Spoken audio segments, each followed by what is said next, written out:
Hey everyone, welcome back. आज से हम एक्सप्लेन करेंगे क्लासरूम ऑफ द इलाइट और ये है क्लासरूम ऑफ द इलाइट का एपिसोड नंबर 1। तो लेट्स एक्सप्लेन।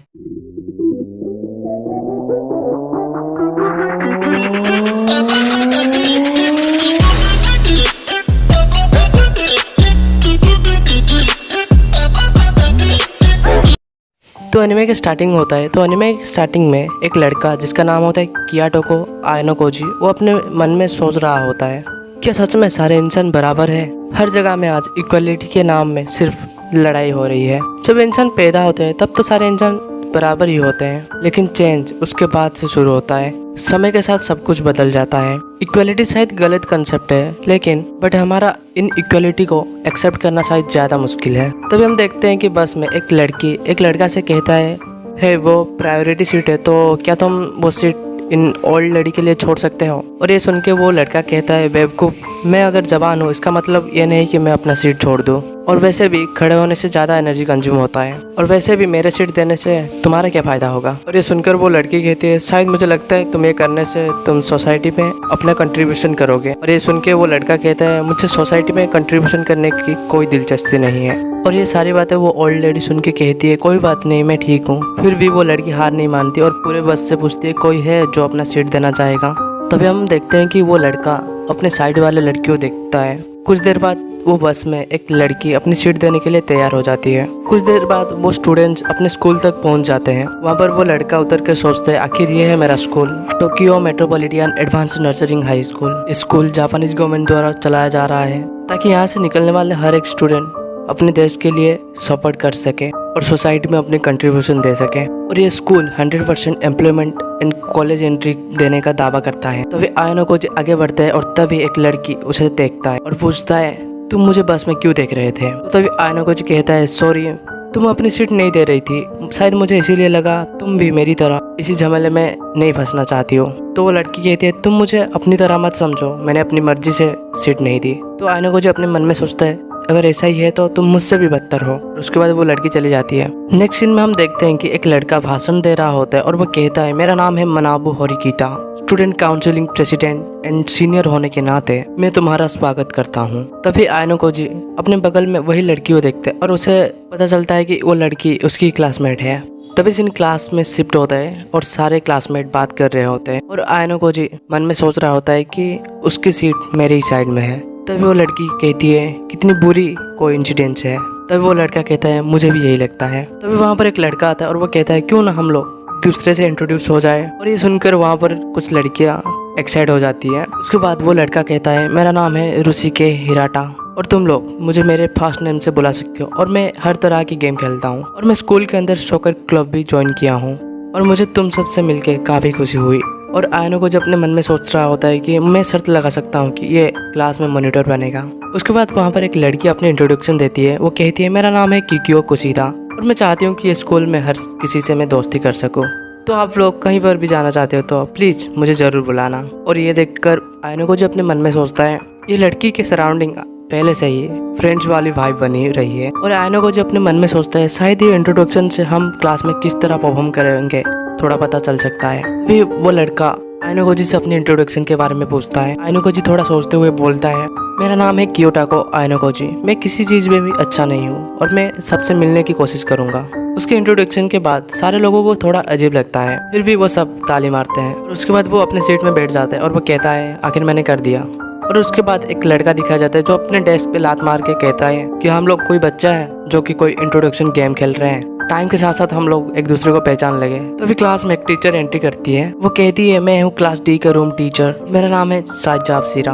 अगले 3 साल तक जब तक तुम लोग ग्रेजुएशन कंप्लीट ना कर लो मैं ही तुम्हारे लिए एक रेस्पॉन्सिबिलिटी लूँगी। और उसके बाद वो सभी स्टूडेंट को रूल बुक देती है वो स्कूल की, और वो कहती है हमारे स्कूल की कुछ यूनिक रूल है, तुम लोग हॉस्टल में रहोगे और बाहरी दुनिया से बिल्कुल कट ऑफ हो जाओगे, बट कुछ चिंता की बात नहीं है क्योंकि हमारे स्कूल में हर तरह की फैसिलिटी अवेलेबल है। तुम्हें जिस चीज़ की भी ज़रूरत होगी वो सारी चीज़ स्कूल में है, और चीज़ें खरीदने के लिए तुम्हें पॉइंट्स यूज करने होंगे, और ये पॉइंट अपने स्कूल के ऑफिशियल कंप्यूटर सिस्टम में स्टोर होते हैं, और ये पॉइंट मंथ की स्टार्टिंग में दिए जाएंगे। एक पॉइंट की वैल्यू 1 येन होंगे। और वो कहती है कि तुम लोगों को इस महीने के लिए 1 लाख पॉइंट दे चुके हैं। और ये सुनकर सारे स्टूडेंट हैरान हो जाते हैं। तब वो टीचर कहती है क्या तुम लोग हैरान हो, ये स्कूल स्टूडेंट के परफॉर्मेंस देख के पॉइंट देती है, तुम्हें सिर्फ ज्वाइन करने की वजह से ही 1 लाख पॉइंट दिए गए हैं। नेक्स्ट सीन में हम देखते हैं कि आयनो जी कुछ सामान खरीद रहा होता है और वो सोचता है कि ये पॉइंट तो सच में पैसों की तरह काम दे रहा है। और वो सोचता है कि हर क्लास में 25 स्टूडेंट है और हर ग्रेड में 4 क्लासेस हैं। इसका मतलब टोटल 300 स्टूडेंट है। अगर हर एक स्टूडेंट को 1 लाख पॉइंट दिए जाते हैं तो एक साल में 360 मिलियन यान दिया जा रहे होंगे। क्या सच में ये स्कूल गवर्नमेंट के द्वारा ही चलाई जा रही है? तो फिर आयनो जी वो लड़की से मिलता है और वो पूछते हैं आखिर तुम्हारा नाम क्या है। वो लड़की कहती है अगर मैं अपना नाम ना बताऊँ तो तुम्हें कोई प्रॉब्लम है? आयनो जी कहता है नहीं, लेकिन अब से हम लोग पास में ही बैठने वाले हैं और ये मेरे लिए थोड़ा वियर्ड रहेगा कि मैं तुम्हारा नाम नहीं जानता हूँगा। तो वो लड़की कहती है मेरा नाम है सुजुने होरिकिता। और ये सुन के वो लड़का कहता है बिल्कुल वो स्कूल प्रेसिडेंट की तरह। और ये सुनकर वो लड़की कोई भी रिप्लाई नहीं करती। उसके बाद वो लड़की सस्ते सामान खरीदने लगती है और ये देखकर आयनो जी उसे महंगा सामान खरीदने की सुझाव देता है, लेकिन होरिकिता कहती है तुम अपने काम से काम रखो। तो वो लोग फ्री प्रोडक्ट देखते हैं। आयनो जी कहता है ये शायद उन लोगों के लिए होगा जो अपने सारे पॉइंट जल्दी खर्च कर देते होंगे। तो फिर होरिकिता कहती है कि 1 लाख यान देने के बावजूद भी कहती है लगता है स्कूल स्टूडेंट की ओर थोड़ा नरम है। तभी हम देखते हैं कि एक लड़का चिल्ला रहा होता है, वो अपने सीनियर के साथ कुछ बात से लड़ रहा होता है। उसके बाद वहाँ से वो सीनियर्स चले जाते हैं और वो जाते जाते कहते हैं कि तुम लोगों को जल्दी यहाँ पर नर्क दिखने वाला है। और इसके बाद आयनो जी को थोड़ा अजीब लगता है। तभी हम देखते हैं कि वही लड़का को गुस्सा आता है और वो वहाँ पर एक डस्टबिन को लात मार के चला जाता है। लेकिन आयनो जी वहाँ पर एक कैमरा को देख के वो डस्टबिन को उठा के वापस अपने जगह पे रख देता है। उसके बाद हम कुछ दिनों के बाद नेक्स्ट सीन देखते हैं। यहाँ पर सारे स्टूडेंट आपस में बात कर रहे होते हैं, लेकिन आयनो जी एंड होरिकिता अपनी जगह में साथ बैठे होते हैं। तो फिर आयनो जी खुद से पूछते हैं मैं एक भी दोस्त नहीं बना पाया। तो फिर होरिकिता बोलती है कि मुझे तुम पे दया आ रही है। तो फिर आयनो जी कहता है तुम भी तो अकेली ही हो। और ये सुनकर होरिकिता कहती है कि मैं अकेली हूँ क्योंकि मैं अकेला रहना चाहती हूँ। और ये सुनकर आयनो जी अपने क्लास से बाहर चला जाता है, जहाँ पर उसका मुलाकात कुशिदा से होता है। वो आयनो जी से पूछती है मुझे लगता है तुम होरिकिता से काफी क्लोज हो, तुम अकेले ही हो जिससे वो बात करती है। जैसे कि मैंने सभी से बताया था कि मैं स्कूल में सभी से दोस्ती करना चाहती हूँ, लेकिन होरिकिता ने मेरे साथ दोस्ती करने से साफ इनकार कर दी। तो क्या प्लीज तुम मुझे मदद कर सकते हो? नेक्स्ट सीन में हम देखते हैं कि क्लास में चबसीरा सभी को पढ़ा रही होती है, लेकिन कुछ स्टूडेंट ना पढ़कर सो रहे होते हैं, कुछ मोबाइल चला रहे होते हैं और कुछ मांगा पढ़ रहे होते हैं। और बेल बजते ही वो टीचर वहाँ से चली जाती है। और ये देखकर होरिकिता कहती है कि ये स्कूल कुछ ज्यादा ही नरम है। ये क्लास में कोई सो रहा है, कोई खेल रहा है, लेकिन टीचर को कोई फर्क नहीं पड़ रहा है। क्या सच में स्कूल गवर्नमेंट ही चला रही है? तो फिर आयनो जी कहता है कि शायद गवर्नमेंट चाहती है कि स्टूडेंट को आज़ादी दिया जाए ताकि वो लोग एनकरेज हो सके। तो वो लड़की कहती है हो सकता है। तो फिर आयनो जी पूछता है अगर तुम घर जा रही हो तो क्या तुम मेरे साथ चलोगी? इसके बाद होरिकिता कुछ अजीब तरह से देखने लगती है। तो आयनो जी कहता है मैं तुम्हें इन्विटेशन कर रहा हूँ, इसका मतलब यह नहीं कि इसके पीछे कुछ बजा हो। और वैसे भी तुमने वो मॉल में वो कैफे के बारे में तो सुना ही होगा, क्या तुम वहाँ मेरे साथ चलोगी? तो होरिकिता पूछती है कि आखिर मैं ही क्यों? आयनो जी रिप्लाई करते हैं मुझे वहाँ पर अकेले जाने की हिम्मत नहीं है, वहाँ पर ज्यादा लड़कियां ही दिखती है, इसलिए मुझे लगता है वहाँ पर जैसे कोई लड़का जाता नहीं है। यहाँ पर सीन शिफ्ट होता है और हम देखते हैं कि होरिकिता एंड आयनो जी वो कैफे पे पहुंच गए होते हैं। उसके बाद वो दोनों अपने सीट में बैठ जाते हैं। आयनो जी होरिकिता से पूछता है कि तुम्हें नहीं लगता कि हमें ये लोग देख के कपल समझ रहे होंगे? वो मजाक कर रहे होते हैं, लेकिन होरिकिता कोई भी एक्सप्रेशन नहीं देती है और वो घूरने लगती है। हम तभी वहाँ पर देखते हैं कुशिदा आ जाती है और वो पूछती है ओ क्या कोइंसिडेंस है, क्या तुम लोग यहाँ पर हमेशा आते हो? तो आयनो जी रिप्लाई करता है नहीं, हम लोग पहली बार ही यहाँ आए हैं। होरिकिता अपनी सीट से उठ जाती है और वो कहती है मैं जा रही हूँ, वैसे भी कुशिदा आ गई है, अब तुम्हें किसी की जरूरत नहीं होगी।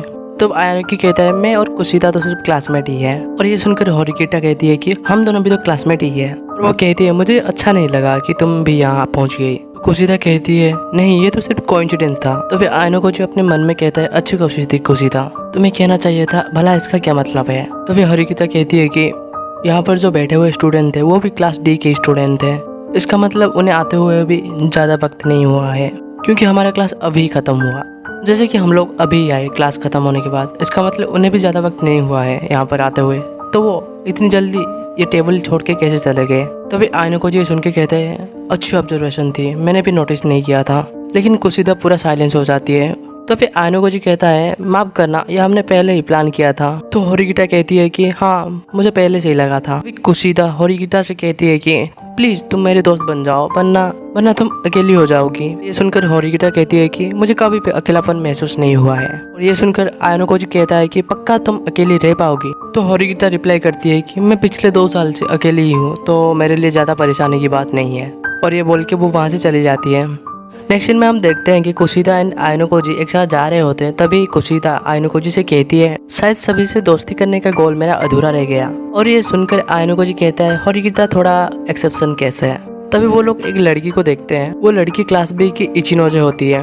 तभी कुशिदा एंड इचिनोदे एक दूसरे को हाय हेलो करते हैं। और ये देखकर आयनोकोजी कहता है मुझे नहीं लगा था कि तुम इतनी जल्दी दूसरे क्लास में भी दोस्ती कर लोगे। और इसके बाद टाइम बीतने लगता है और ये मंथ खत्म हो जाता है और हमें कहा जाता है कि मई फास्ट अराइव हो चुका है। लेकिन हम देखते हैं कि सारे स्टूडेंट अपने फोन देके परेशान हो गए होते हैं। जब उनकी क्लास टीचर क्लास में एंटर करती है तभी एक स्टूडेंट पूछता है सेंसे हमें हमारी पॉइंट्स मिल जानी चाहिए था ना मंथ की स्टार्टिंग में ही। तभी उनकी टीचर रिप्लाई करती है कि तुम्हें तुम्हारे पॉइंट्स मिल चुके हैं और ये मैं यकीन के साथ कह सकती हूँ। तभी सारे स्टूडेंट कहने लगते हैं कि नहीं हमें कोई भी पॉइंट नहीं मिले हैं। तभी चफसीरा कहते हैं कि तुम्हें पॉइंट्स मिल चुके और तुम लोग कितने बेवकूफ हो। सोना, गेम खेलना, मांगा पढ़ना ये सभी किया है तुमने पूरे मंथ। ये स्कूल में तुम्हारे grades and performance he point के लिए इवैल्यूएट होते हैं। इसी की वजह से तुमने 1 लाख पॉइंट खो दिए हैं और तुम्हें इस महीने के लिए पॉइंट मिलते हैं पूरे 0। ये बात सुन के पूरे क्लास हैरान हो जाते हैं। तो वहाँ पर एक स्टूडेंट कहता है ये सब आप हमें पहले ही कह सकती थी। तो वो टीचर कहती है क्या सच में तुम लोगों को ये लगा कि एक हाई स्कूल स्टूडेंट को ऐसे ही 8 लाख पॉइंट दिए जा सकते हैं बस आज़ादी से मजे करने के लिए? तो जैसे कि मैंने तुम्हें पहले से ही बताया था कि ये स्कूल स्टूडेंट्स को उनके बिहेवियर से ही जज करता है। और जैसे कि ये प्रूव हो चुका है तुम सारे स्टूडेंट कोई ट्रास के अलावा और कुछ भी नहीं हो। तुम लोग कुछ भी नहीं हो और तुम्हें कुछ भी नहीं मिलेगा। और इसके बाद ये एपिसोड यहाँ पर खत्म हो जाता है। तो ठीक है, ओके बाय।